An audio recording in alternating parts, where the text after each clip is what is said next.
Now started our new topic. हमारा आज का नया टॉपिक है इलेक्ट्रिकल एंड इलेक्ट्रिकल कैपेसिटी, या इसको हम बोलते हैं विद्युत या विद्युत धारिता।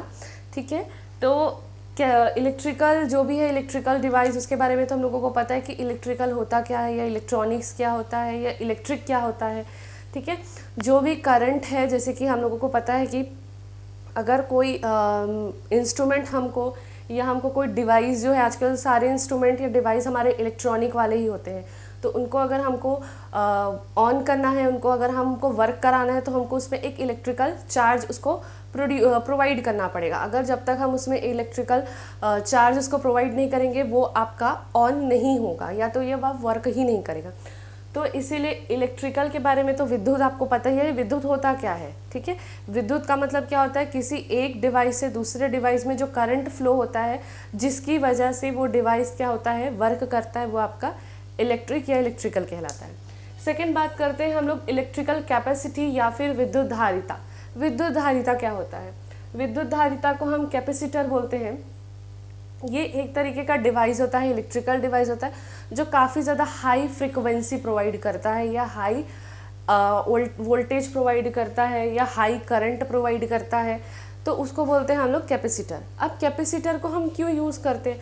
हमारे पास तो ऑलरेडी इलेक्ट्रिक है, विद्युत है, तो हम इसको और क्यों यूज़ करते हैं?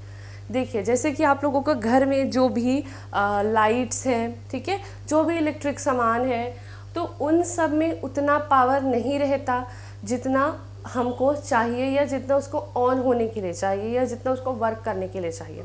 ठीक है, जैसे सिंपल से एक एग्जांपल लेती हूँ। हमारे घर में कोई लगा हुआ लाइट, ठीक है, लाइट है। अब उस लाइट की जो अगर मैं बात करूँ, उस लाइट का अगर इलेक्ट्रिक पावर जो है उतना ज़्यादा नहीं है, सिर्फ उसमें कितना रहता है 2 से 5 एम्पियर तक का रहता है। वो कब के लिए रहता है? जब उसको चलना रहता है, वर्क करना रहता है। बट उसको ऑन होने के लिए काफ़ी ज़्यादा हमको क्या प्रोवाइड करना पड़ता है, उसको करंट प्रोवाइड करना पड़ता है। और वो करंट जो होता है वो 2 से 5 एम्पियर तक में नहीं ऑन होता, उसके लिए हमको और चाहिए। तो और हमको करंट चाहिए, तो और करंट हम किसी से रेंट तो लेके नहीं आएंगे कि भाई तू अपना करंट हमको दे दे, हमको वहाँ पे क्या करना है, करंट फ्लो करवाना है, या हमको उसको ऑन करवाना है। तो उसके लिए हर एक डिवाइस में एक लगा रहता है एक और डिवाइस, उसको बोलते हैं कैपेसिटर या धारिता। ठीक है, ये क्या करता है, जितना भी करंट रहता है, ठीक है, बहुत सारा करंट फ्लो हो रहा है, उन सब करंट को एक साथ अपने में स्टोर करके रखता है। ठीक है, जैसे कि आप लोगों ने देखा होगा कि कहीं पे बहुत सारी चीज़ें बिखरी हुई है, तो उनको अगर हम किसी एक जगह, किसी एक को हम उसको दे देते हैं, तो वो बहुत सारा हो गया। ठीक है, सिंपल से एग्जांपल है, जैसे कि बारिश के टाइम पे जितना बारिश का पानी रहता है वो इधर उधर बहते रहता है, वो नदियों के थ्रू किसी डैम में क्या होता है, स्टोर होता है ना। तो वो क्या हुआ, पूरे जितने 4-5 नदी है, उन्होंने अपना पानी स्टोर कहाँ किया, डैम में किया। क्लियर? अब वो डैम जो है वो पानी कब तक रखेगा, जब तक कोई उस पानी को लेता नहीं है, जब तक किसी को उस पानी की ज़रूरत नहीं है। अब जैसे किसी जगह पे पानी की ज़रूरत है, वहाँ पे पॉपुलेशन है, वहाँ पे वाटर का डिमांड हो रहा है कि हाँ हमको पानी चाहिए डैम से, तब उस टाइम पे क्या करते हैं, उस डैम का पूरा पानी छोड़ा जाता है। तो वहाँ पे क्या करते हैं, हाफ अमाउंट में हम लोग पानी को फ्लो करवाते हैं। बट यहाँ पे कैपेसिटर में क्या होता है, ये जितना भी करंट रहेगा उसको क्या करेगा, एक साथ अपने में स्टोर कर लेगा।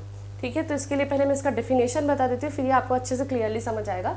कैपेसिटर ये धारिता क्या होता है, some electrical device requires very high current 25 ampere to 50 ampere. ठीक है, ये कितना प्रोवाइड कर सकता है, 25 से 50 एम्पियर तक करंट को क्या कर सकता है, ये प्रोवाइड कर सकता है। जैसे कि मैंने आप लोगों को बताया कि घर में जितने भी हमारे इलेक्ट्रिकल डिवाइस लगे रहते हैं, उनका जो रहता है, उनका जो वर्क करने का जो करंट रहता है, वो मुश्किल से 5 एम्पियर से ज़्यादा का नहीं रहता।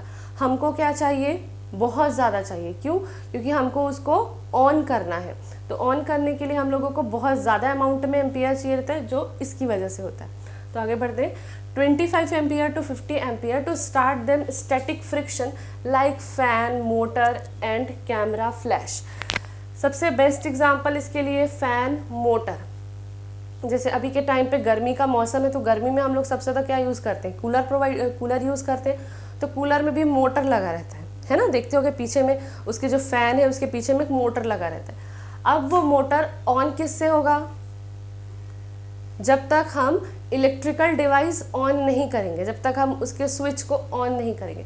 ऑन किया, लेकिन वो जिस स्पीड से चलता है, ठीक है, जिस स्पीड से वो रोटेट करता है, उस स्पीड के लिए हमको कम से कम 25 से 50 एम्पियर तक का करंट चाहिए, जबकि उस मोटर में उतना एम्पियर का करंट नहीं होता। आप कभी भी उस मोटर को अगर चेक भी करते हो तो उसमें उतना एम्पियर नहीं लिखा था, अगर लिखा है तो वो उसके कैपेसिटर का एम्पियर है। क्लियर है? तो अब उतना है नहीं जितना मेरे को चाहिए, तो मैं अब क्या करूँगी, तो मेरे को उसको ऑन करने के लिए मेरे को एक्स्ट्रा करंट फ्लो कराना पड़ेगा। तो उसी के लिए मोटर के अंदर एक डिवाइस फिट किया जाता है जिसको बोलते हैं कैपेसिटर। क्लियर है? कैपेसिटर उसके अंदर रहता है, जो जैसे ही हम स्विच ऑन करते हैं, स्विच ऑन करने के बाद वो कैपेसिटर क्या करता है, उसके अंदर जितना करंट रहता है वो उसको एक साथ छोड़ देता है। ठीक है, एक साथ छोड़ता है तो आपका जो कूलर रहता है वो कितने स्पीड से रोटेट करने लगता है, बहुत स्पीड से, है ना। स्पीड उसका बहुत ज़्यादा बढ़ जाता है, जल्दी जल्दी वो रोटेट करने लगता है। उसके बाद वो पूरा एनर्जी को वापस से लेने की कोशिश करता है और उसको वापस से स्टोर करता है, क्योंकि वही उसका काम है।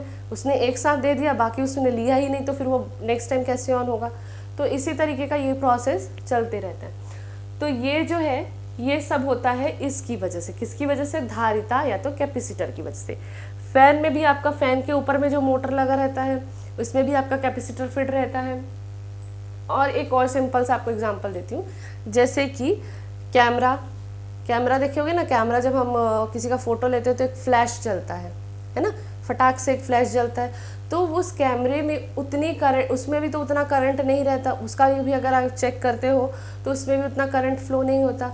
तो वो जो फ्लैश करता है, और फ्लैश जो होता है इतना ज़ोर से होता है कि हम लोगों की आंखों में क्या हो जाता है, वो चमकने लगता है। तो वो किसकी वजह से होता है, हाई वोल्टेज करंट की वजह से। और वो करंट इतना ज़्यादा रहता है जितना उस कैमरे की एक्चुअल में कैपेसिटी नहीं रहती। तो उसमें भी हमारा क्या रहता है, डिवाइस का फिट कैपेसिटर। क्लियर? तो कैपेसिटर क्या करता है, जैसे ही आप कैमरा का फ्लैश ऑन करोगे, वो फ्लैश इतनी ज़ोर से, जो हमारा 25 एम्पियर तक का उसका जो करंट रहता है, वो 25 एम्पियर का करंट एक बार में पूरा उसको दे देता है, और उसके बाद वो फ्लैश आपका जलने लगता है।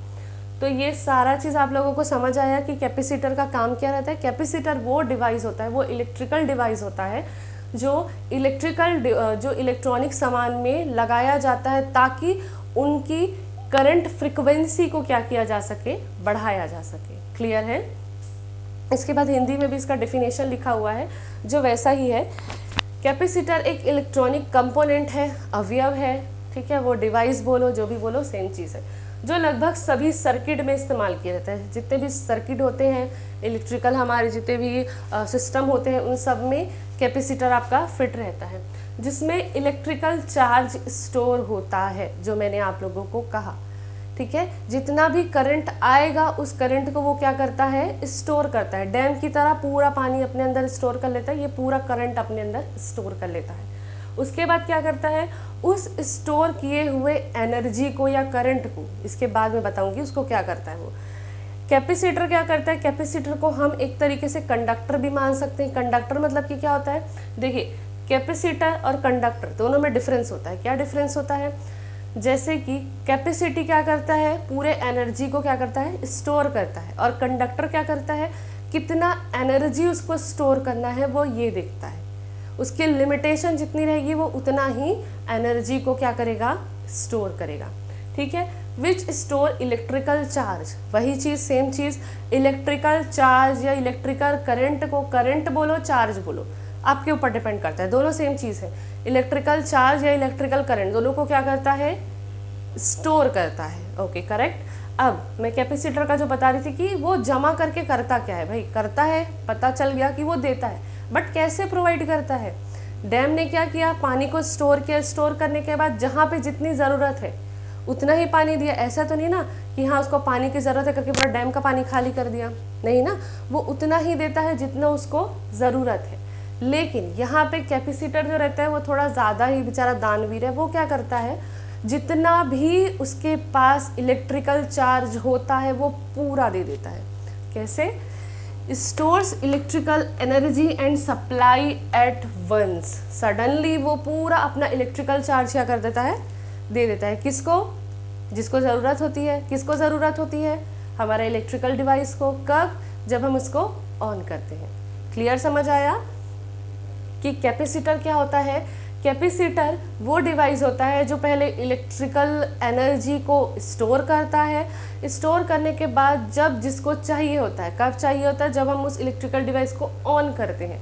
जब ऑन करते हैं, जब उसको चाहिए होता है, तो वो एक ही बार में पूरा अपना करंट उसको सप्लाई कर देता है, एक ही बार में। तो वो कहलाता है हमारा क्या? कैपेसिटर। समझ आया कॉन्सेप्ट आप लोगों को? कैपेसिटर क्या होता है, कैपेसिटी कैसे वर्क करता है, वो कैसे किसी को इलेक्ट्रॉनिक डिवाइस से किसी को फ्लो कराता है करंट को, ये सारी चीज़ें कॉन्सेप्ट समझ आई। एक सिंपल सा मैं डायग्राम बनाती हूँ। जैसे कि ये आपका कोई मोटर है, ठीक है। इस मोटर के अंदर लगा हुआ है एक आपका क्या? कैपेसिटर। इसमें पूरा करंट आपका फ्लो हो रहा है। अब ये क्या करेगा? उस करंट को अपने अंदर स्टोर करके रखा हुआ है। अब इस मोटर को मैं जैसे ही ऑन करूँगी, ये जितना भी इसका एनर्जी है, करंट है, वो किसको प्रोवाइड कर देगा? उस मोटर को प्रोवाइड कर देगा। अब ये क्या हो जाएगा? चलने लगेगा। इसके अंदर की पूरी एनर्जी किस में गई? इस मोटर में। इसका काम कंप्लीट। तो ये होता है कैपेसिटर। ओके, नेक्स्ट है हम लोगों का कैपेसिटर तो पढ़ लिया। अब कैपेसिटेंस क्या होता है वो पढ़ लेते हैं। तो कैपेसिटेंस जो होता है वो एक प्रॉपर्टी होता है कैपेसिटी और कंडक्टर का, ठीक है। अब ये कैपेसिटी है क्या? तो capacity ability to hold electrical energy, electrical charge. ये क्या करता है? रोक के रखता है इलेक्ट्रिकल एनर्जी और इलेक्ट्रिकल चार्ज को। जैसे कि इससे पहले हम लोगों ने पढ़ा कैपेसिटी के बारे में, हम लोगों का जो था कैपेसिटर या कैपेसिटेंस। तो कैपेसिटर का काम क्या रहता था? कैपेसिटर क्या करता था? उस एनर्जी को स्टोर करके रखता था, और जब जिसको ज़रूरत होती थी वो उसको पूरा एक बार में दे देता था। कौन? कैपेसिटर, ठीक है।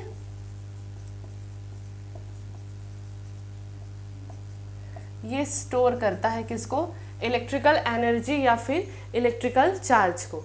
अब कैपेसिटेंस क्या करता है?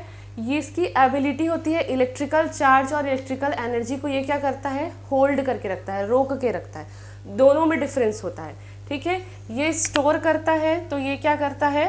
होल्ड करता है, रोक के रखता है। कब तक? जब तक इलेक्ट्रिकल चार्ज की ज़रूरत दूसरे डिवाइस को नहीं है। जब दूसरे डिवाइस को उसकी ज़रूरत होगी, वो उस इलेक्ट्रिकल चार्ज को उसको दे देता है, ठीक है। तो कैपेसिटेंस के बारे में क्लियर हुआ। अब कैपेसिटेंस किसका प्रॉपर्टी होता है? कैपेसिटी या फिर कंडक्टर, इन दोनों का प्रॉपर्टी होता है आपका कैपेसिटेंस, ठीक है। सब एक ही चीज़ें हैं, बस सबका वर्क अलग अलग है। कोई एनर्जी को स्टोर करके रखता है, तो कोई एनर्जी को रोक के रखता है, होल्ड करके रखता है। तो यहाँ पे मैंने एक डिवाइस बनाया हुआ है, इस तरीके से नहीं रहता, बट डिवाइस को आप अपने अकॉर्डिंग, क्योंकि इसका कोई शेप नहीं होता, इसको आप अपने अकॉर्डिंग बना सकते हैं, ठीक है। तो ये समझ लीजिए एक डिवाइस है। अब यहाँ पे हमारा सेंटर में लगा हुआ है क्या? कंडक्टर। कंडक्टर क्या करता है? इलेक्ट्रिकल एनर्जी को क्या करता है? स्टोर करके रखता है। अब इसके साथ जो है हमारा V पोटेंशियल है, और Q क्या है? चार्ज। जितना ज़्यादा इलेक्ट्रिकल चार्ज को वो क्या करेगा? स्टोर करेगा, उतना ही हमारा कैपेसिटर में करंट का फ्लो क्या होगा? बढ़ेगा। अब ये पोटेंशियल क्या कर रहे हैं यहाँ पे? पोटेंशियल एक्चुअल में होता ये है कि वो हमको, जैसे कि हमको कोई डिवाइस से, एक डिवाइस से दूसरे डिवाइस में ही करंट का फ्लो होता है। ऐसा तो नहीं ना कि उड़ते उड़ते करंट आया और हमारे डिवाइस ने उसको एब्जॉर्ब कर लिया, ऐसा कुछ तो होता नहीं ना। जैसे कि आप एक एग्जांपल दे रही हूँ, यहाँ पे एक डिवाइस है, ठीक है, इसमें करंट का फ्लो हो रहा है। अब मेरे को यहाँ से, ये समझ लो कोई इन्फिनिटी एरिया में है, अब मेरे को इस डिवाइस से, इसमें मेरे को क्या चाहिए? सेकेंड डिवाइस में समझ लो ये फर्स्ट है, ये आपका सेकेंड डिवाइस है। फर्स्ट से सेकेंड में मेरे को क्या चाहिए? करंट या एनर्जी का फ्लो चाहिए। एनर्जी मेरे को स्टोर करना है, तो मैं क्या करूँगी? इससे एनर्जी लूँगी। तो लेने के बदले ये बोलेगा कि हाँ मेरे को यहाँ से यहाँ तक जाने में क्या चाहिए? कुछ वर्क करना पड़ेगा। तो तब मैं फर्स्ट एरिया से सेकेंड एरिया में ट्रैवल करूँगा, है ना। विदाउट वर्क कोई भी करंट का फ्लो आपका नहीं होगा। तो जैसे कि मुझे इस फर्स्ट डिवाइस से सेकेंड डिवाइस में करंट का फ्लो करवाना है, या मुझे एनर्जी इसमें स्टोर करवाना है, तो मेरे को यहाँ पे क्या करना पड़ेगा? एक वर्क करना पड़ेगा, जिससे ये इसमें आएगा। सेकेंड चीज़ देखिए, जितना ज़्यादा एनर्जी इसमें स्टोर होगा, तो पोटेंशियल का सबसे बड़ा काम क्या रहता है? पोटेंशियल भी उस एनर्जी को लेता है। तो हम लोगों को यहाँ पे अगर पोटेंशियल ही सारी एनर्जी को बाहर में ही ले लेगा तो फिर हमारे कंडक्टर या कैपेसिटर तक तो कोई एनर्जी जा ही नहीं पाएगा, फिर हमारा तो यहाँ पे लॉस हो गया, है ना। एनर्जी बाहर में ही पूरा चला जा रहा है, मेरा अंदर में कुछ, मेरा कैपेसिटर के पास कोई एनर्जी ही नहीं आ रहा है, तो मेरा तो लॉस हो रहा है। तो इसीलिए कोशिश ये किया जाता है कि जो पोटेंशियल है उसमें एनर्जी का एब्जॉर्प्शन कम हो, ताकि जो कंडक्टर है या कैपेसिटर है वहाँ तक आपका एनर्जी क्या हो सके, ईजिली ट्रैवल कर सके। क्लियर है। तो इसीलिए ये एक्चुअल में सिलेबस में है नहीं, बट फिर भी तुम लोगों को एज अ नॉलेज मैं बता दे रही हूँ, ठीक है। तो यहाँ पे क्या है, आपका एक डिवाइस से दूसरे डिवाइस में आपका करंट फ्लो करवाने के लिए जो हमको वर्क करना है वो वर्क हमारा इतना होना चाहिए कि पोटेंशियल एनर्जी कम ले और जितना एनर्जी वो कहाँ तक जाए, हमारे कैपेसिटर तक। समझ आया? ओके। अब सेकंड यहाँ पे क्या लिखा हुआ है, C is independent of Q and V। C जो है वो इंडिपेंडेंट है, स्वतंत्र है, उसको किसी की ज़रूरत नहीं है। किसकी ज़रूरत नहीं है? Q चार्ज की और V पोटेंशियल की, उसको किसी की ज़रूरत नहीं है, वो अकेले ही पूरा डिवाइस क्या है चला सकता है। ऐसा वो बोल रहा है, बट एक्चुअल में उसका एक पूरा डेरिवेशन बनता है कि वो क्यों होता है, तो वो मैं आपको आगे बताऊंगी। तो यहाँ पे बस इतना देख लीजिए कि C क्या है, इंडिपेंडेंट है, उसको किसी भी एक्स्ट्रा एनर्जी की या किसी भी चार्ज की या पोटेंशियल की ज़रूरत नहीं होती। Next, C depend on dimension of conductor and property of medium. ठीक है, जैसे कि प्रॉपर्टी के बारे में हम कुछ दिनों से बहुत ज़्यादा पढ़ रहे हैं कि प्रॉपर्टी है क्या, मीडियम है क्या। तो मीडियम क्या होता है, किसी एक डिवाइस से दूसरे डिवाइस में जो ट्रैवल करने का जो टाइम रहता है या ड्यूरेशन रहता है या डिस्टेंस रहता है या फिर डेंसिटी होता है, वो कहलाता है आपका मीडियम। ठीक है, तो यहाँ पे भी जैसे मैंने बोला कि एक डिवाइस से दूसरे डिवाइस में जब करंट का फ्लो होगा, तो वो जब फ्लो होगा तो एक मीडियम से दूसरे मीडियम में उसको जितना भी डेंसिटी, जितना डिस्टेंस लगेगा, वो उसकी प्रॉपर्टी के साथ ऐड होते जाएगा। Second cheese, depend on dimension of conductor. Depend करता है हमारे कंडक्टर के डायमेंशन पर। जितना बड़ा हमारा कंडक्टर रहेगा उतना ज़्यादा वो एनर्जी को स्टोर कर पाएगा। जितना ज़्यादा एनर्जी होगा वो उतना ही ज़्यादा एनर्जी किसी डिवाइस को प्रोवाइड कर पाएगा। क्लियर है यहाँ तक? अब इसका जो यूनिट होता है कंडक्टर का, हम फिजिक्स पढ़ रहे हैं तो हमारा यूनिट तो सबसे मेन चीज़ है। ठीक है, तो यूनिट क्या होता है कंडक्टर का? तो यूनिट का जैसे कि पहले मैं फॉर्मूला की बात कर लूँ तो कंडक्टर का फॉर्मूला होता है Q/V। ठीक है, Q क्या है? चार्ज है। चार्ज डिस्चार्ज आप जो बोलना चाहो बोल सकते हो। चार्ज किया मतलब कि वो उसने स्टोर किया, डिस्चार्ज किया मतलब कि उसने छोड़ दिया। V क्या है? पोटेंशियल है। अब अगर मैं इस C की जगह Q की जगह मैंने C रख दिया, ठीक है, Q क्या है मेरा? चार्ज और डिस्चार्ज है। और चार्ज करने का काम किसका है? कैपेसिटर का है। ठीक है, वो चार्ज भी करता है इलेक्ट्रिकल और वो डिस्चार्ज भी करता है। तो उसीलिए मैंने यहाँ पे Q की जगह C पुट कर दिया, C/V। तो इसका जो यूनिट आएगा वो फेराड में आएगा F। क्लियर है? यहाँ तक का पूरा समझ आया? कैपेसिटेंस क्या होता है? कैपेसिटेंस वो डिवाइस होता है जो इलेक्ट्रिकल चार्ज को या इलेक्ट्रिकल एनर्जी को क्या करता है? होल्ड करके रखता है, जितना उसका एबिलिटी होता है। उसके बाद वो क्या करता है, जब जिसको ज़रूरत होती है वो उस एनर्जी को उसको प्रोवाइड करता है। ठीक है, ये प्रॉपर्टी होती है किसकी? कंडक्टर की। इसका मैंने एक डिवाइस बना के दिया कि किस तरीके से हम एक डिवाइस से दूसरे डिवाइस में एनर्जी को क्या करते हैं? ट्रैवल करते हैं या हम उसको ट्रांसफ़र करते हैं। ट्रांसफ़र करने के लिए हमको ख़ास तौर पे ये ध्यान देना पड़ेगा कि जितना भी हम वर्क कर रहे हैं उससे पोटेंशियल एनर्जी कम लॉस हो और हमारा जो कंडक्टर है उसमें एनर्जी ज़्यादा आए। C जो होता है वो इंडिपेंडेंट होता है, Q और V उससे रिलेटेड नहीं होते, बट होते हैं एक्चुअल में, बट वो खुद बोलता है कि मैं इंडिपेंडेंट हूँ।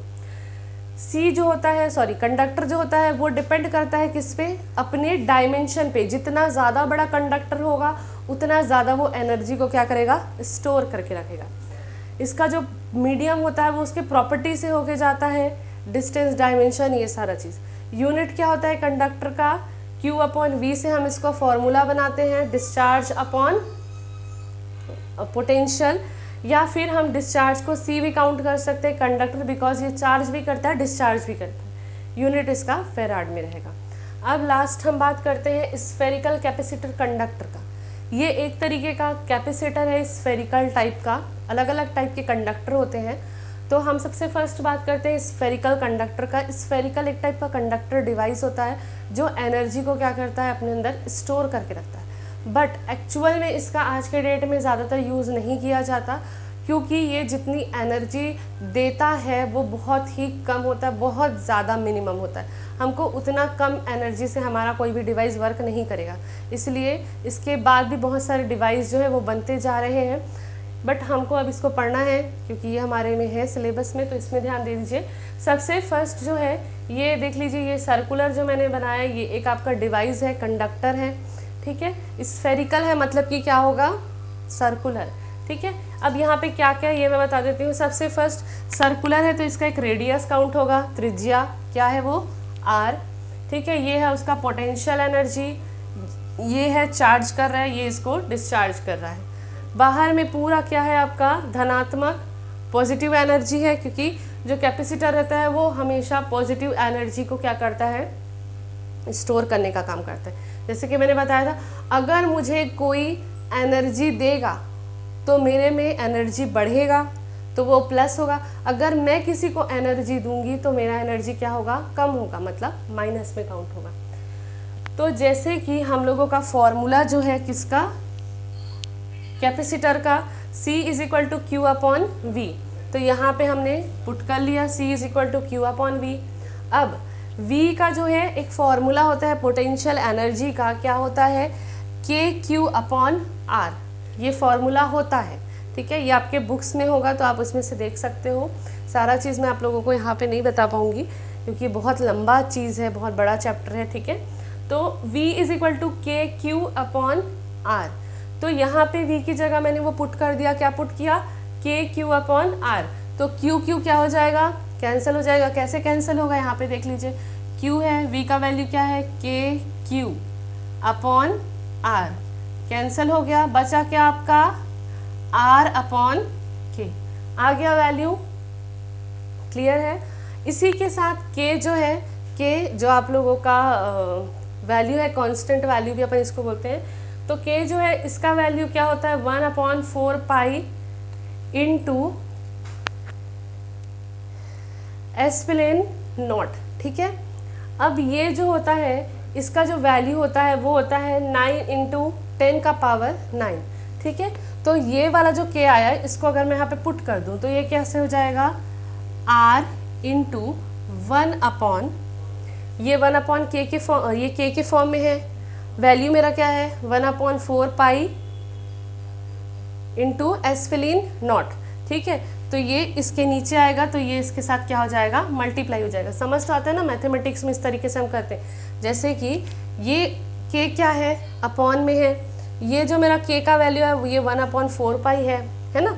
तो ये जो है अगर मैं इसको 1/K के फॉर्म में लिखूंगी तो ये क्या हो जाएगा, इसके साथ मल्टीप्लाई हो जाएगा। तो ये मेरा आ जाएगा कैपेसिटर का वैल्यू, स्फेरिकल कैपेसिटर या कंडक्टर का वैल्यू क्या आ गया, C is equal to 4 pi epsilon naught into R. ये जो होता है ये हम लोग न्यूमेरिकल जो बनाएंगे, सॉल्व करेंगे, उसमें ये काम आता है, ठीक है। अब ये भी किसके ऊपर डिपेंड करता है, कैपेसिटर है भाई, तो कैपेसिटर का क्या लिखा था, डिपेंड अपॉन डायमेंशन। जितना बड़ा कैपेसिटर का डायमेंशन रहेगा उतना वही उस पर डिपेंड करेगा, क्या, उसकी त्रिज्या। कैसे, जैसे कि एग्जांपल दे रही हूँ, एक 1 मीटर का मेरा बोल रहा है 1 मीटर त्रिज्या है, रेडियस है किसी कैपेसिटर का, तो जैसे 1 मीटर इतना है, ठीक है। या चलिए एज्यूम कर लीजिए, ये आप एज्यूम कर लीजिए 1 मीटर है, 1 मीटर जैसे इतना छोटा होता नहीं बट फिर भी एक एज्यूम कर लीजिए, माना कि वाला, ठीक है। तो ये 1 मीटर है, अब ये उसका रेडियस है। अब जब मैं रेडियस को पूरा सर्कुलर घुमाऊंगी तो कितना बड़ा डिवाइस हो गया, इतना बड़ा डिवाइस हो गया। अब सोचिए अगर एक्चुअल में 1 मीटर में लेती, 1 मीटर कितना होता है, इतना होता है, अब मैं उसको पूरा ऐसा घुमाऊंगी तो कितना बड़ा बनेगा मेरा कैपेसिटर, इतना बड़ा। तो वही बोल रहा है कि it is depend upon dimension of R, R जितना रहेगा, रेडियस जितना रहेगा, कैपेसिटर उतना ही बड़ा रहेगा, ठीक है। And depends upon medium, medium हमारा कौन सा है, अगर एयर वाला मीडियम है तो हमारा जब एनर्जी ट्रेवल करेगा तो उसमें कुछ ना कुछ आपका लॉस होगा। अगर एयर नहीं है तब उसमें क्या होगा। तो इस तरीके से ये जो है किसका, कंडक्टर का वैल्यू इन दोनों पे डिपेंड करता है। किस पे, त्रिज्या पे, रेडियस पे, और सेकेंड एस्फिलीन पे। ओके, तो स्फेरिकल जो कैपेसिटर होता है उसका मैंने आप लोगों को वैल्यू बता दिया, फॉर्मूला बता दिया कि किस तरीके से हम उसको निकालते हैं, डिराइव करते हैं। तो अब उससे रिलेटेड 2 न्यूमेरिकल है, वो न्यूमेरिकल मैं आप लोगों को बता देती हूँ। इस टाइप के न्यूमेरिकल जो है वो पूछा जाता है, तो आप लोग इस पर थोड़ा सा देख लीजिएगा, ध्यान दे दीजिएगा। तो फर्स्ट जो है वो है if radius r is equal to 1 metre find the capacitance. ठीक है, क्वेश्चन बोल रहा है कि अगर रेडियस जो है r, त्रिज्या 1 मीटर है तो कैपेसिटेंस कितना होगा। कैपेसिटेंस मतलब कि किससे डिनोट करते हैं, c से। तो c कितना होगा, कैपेसिटेंस कितना होगा अगर रेडियस क्या है 1 मीटर है। तो यहाँ पे देखिए जैसे कि ये आपका रेडियस है 1 मीटर, ठीक है, डायमेंशन उसका। तो इसका पूरा जब हम लोग सर्कुलर एरिया निकालेंगे, थोड़ा सा मेरा थोड़ा टेढ़ा हो गया, बट इस तरीके से जब करोगे तो 1 मीटर का पूरा जो स्फेरिकल कैपेसिटर होगा वो बहुत बड़े साइज़ का बनेगा, है ना। तो उसका जो है हमको स्फेरिकल फॉर्मूला यूज़ करके हमको क्या निकालना है, कैपेसिटेंस निकालना है। तो वो कैसे निकालेंगे, तो हमारा स्फेरिकल के लिए जो कैपेसिटेंस का फॉर्मूला था वो क्या था, C is equal to 4 pi impedance naught R, ये था फॉर्मूला। ठीक है, R का वैल्यू हमको क्वेश्चन में मिल चुका है, कितना है R का वैल्यू 1। तो हम लोग क्या करेंगे, अब हम लोग जो वैल्यू इतना बचा है उसको हम लोग कैलकुलेट करेंगे। तो यहाँ पे देखिए C is equal to 4 pi epsilon naught into R। तो इसको इस तरीके से बना लीजिए कि ये क्या हो जाएगा 4, ये हम लोगों को पता है कि 4 पाई एस्फिलिन R, इसका वैल्यू क्या होता है 1/9 इंटू 9 का पावर 10 का पावर 9। ये आप लोग पढ़ चुके हो, इससे पहले मैं बता चुकी हूँ। ठीक है, यहाँ पे R नहीं रहेगा, बस इतना रहेगा। ठीक है, 4 pi epsilon naught is equal to 1/9 into 10 का पावर 9, ये वैल्यू होता है स्फेरिकल में। अब इसको क्या करिएगा, C is equal to 1/9 into 10 का पावर 9, ये क्या किया, इसकी जगह हमने पुट किया। यहाँ पे देख लीजिए C इज इक्वल टू, इसकी जगह पुट क्या करना है हमको 1/9 इंटू 10 का पावर 9। R का वैल्यू कितना दिया हुआ है 1 मीटर, तो ये 1, ये रहे ना रहे कोई फ़र्क नहीं पड़ता क्योंकि मल्टीप्लाई में है तो वो उतना ही रहेगा। ठीक है, अब ये आपका अगर नहीं भी रखते हो तो इतना आ गया आपका C का वैल्यू। ठीक है, अब यहाँ पे हमने क्या किया है, इसको जब हमको कैलकुलेट करना था तो हमने क्या कर दिया, यहाँ पे दोनों जगह 10 का क्या कर दिया, मल्टीप्लाई कर दिया और डिवाइड कर दिया। 10 को गुणा करा और 10 को भाग दिया। तो यहाँ पे क्या हो जाएगा, जैसे कि मैं इस वाले में कर रही हूँ तो C is equal to 1 into 10 upon 9 into 10 का पावर 9 इंटू 10। तो ये क्या हो जाएगा 10/9 इंटू 10 का पावर 10। समझ आया। तो यहाँ पे अब इसको डिवाइड कर लीजिए, 1 1, ये 1 जा 1, ये हो गया। तो ये आपका आ गया C इज इक्वल टू 1.1/10 का पावर 10। तो अगर मैं इसको नॉर्मल फॉर्म में लिखूं तो ये हो जाएगा C is equal to 1.1 into 10 का पावर, अब ये नीचे आ गया तो ये हो जाएगा -10। क्लियर। तो इसका जो है वैल्यू आ गया आपका कैपेसिटेंस का, C is equal to 1.1 into 10 का पावर -10 फेराड, क्योंकि फेराड होता है हमारा यूनिट किसका, कैपेसिटेंस का। आ गया। अगर मैं इसको माइक्रो फेराड में निकालूं तो ये इतना आ जाएगा 1.1 इंटू 10 का पावर -4 माइक्रो फेराड। अब ये जो वैल्यू है एक तो माइनस में आया है, तो इतना स्मॉल वैल्यू है कि इतने स्मॉल वैल्यू में अगर करंट वहाँ पे फ्लो होता है तो कुछ भी ऑन नहीं होने वाला। ठीक है, तो हमारा कैपेसिटर क्या हो जाएगा, पूरा हम लॉस में चले जाएंगे, इसीलिए स्फेरिकल को मोस्टली यूज़ नहीं किया जाता। तो ये चीज़ समझ आया न्यूमेरिकल। एक बार वापस से बता रही हूँ, रेडियस दिया था 1 मीटर, हमारा स्फेरिकल कैपेसिटेंस का फॉर्मूला होता है C is equal to 4 pi epsilon naught into R। तो ये जो है इतने वाले का value 4 into pi into epsilon naught is equal to होता है 1/9 इंटू 10 का पावर 9। ये हम लोग पढ़ चुके हैं। अब यहाँ पे C वाले वैल्यू में इसकी जगह इसको पुट करना है, R का वैल्यू 1 है तो यहाँ पे अगर मल्टीप्लाई 1 करोगे, ना करो कोई दिक्कत नहीं। ठीक है, अब इसको जब हमने किया तो 10 को डिवाइड किया, 10 को हमने मल्टीप्लाई किया, तो ये इस तरीके से हमारा कैलकुलेट होके आपका C का कैपेसिटेंस का वैल्यू आ जाएगा। क्लियर यहाँ तक? अब सेकेंड न्यूमेरिकल है, find the radius of capacitance C is equal to 1 farad. ठीक है, पहले में क्या दिया था, रेडियस दिया था और कैपेसिटेंस निकालने बोला था। अब दिया हुआ है कैपेसिटेंस, अब निकालने बोल रहा है रेडियस। तो ये भी बहुत सिंपल, सेम चीज़, वही फॉर्मूला पुट कर दो। तो C is equal to 4 pi epsilon naught into R. C का वैल्यू हमको कितना दिया, कैपेसिटेंस का वैल्यू 1 दिया हुआ है, तो यहाँ पे पुट कर दीजिए 1 is equal to 4 pi epsilon R. आप क्या करिएगा, इस 1 को इधर पक्षांतरित कर दोगे तो ये क्या हो जाएगा, अभी ऐसा है 1 into 4 pi epsilon R, तो ये इधर r को आप इधर पुट कर दोगे तो r इज इक्वल टू क्या हो जाएगा 1/4 pi epsilon not. ठीक है, अब ये जो वैल्यू है 1/4 pi epsilon not, इसका वैल्यू एक्चुअल में क्या होता है 9 इंटू 10 का पावर 9। ठीक है, तो यहाँ पे आप क्या कर दीजिए 9, अब r का वैल्यू दोनों है, तो इस वाले इक्वेशन में क्या करना है आपको, चुपचाप से c इज इक्वल टू 1, यहाँ पे क्या आ गया 4 pi epsilon naught into r की जगह आप पुट कर दीजिए 1/4 pi epsilon naught, दोनों कैंसल, आपका c का वैल्यू सॉरी आपका रेडियस आ गया कितना r। समझ आया? तो यहाँ पे भी आपका ये पूरा कैलकुलेट हो गया, रेडियस आपका आ गया कितना 1 मीटर। 1 मीटर का रेडियस है तो आपका कैपेसिटेंस इस तरीके से कैलकुलेट हो गया, और अगर आपको कैपेसिटेंस चाहिए तो वो इस तरीके से कैलकुलेट होगा।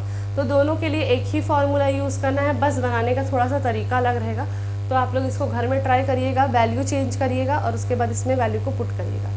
ओके।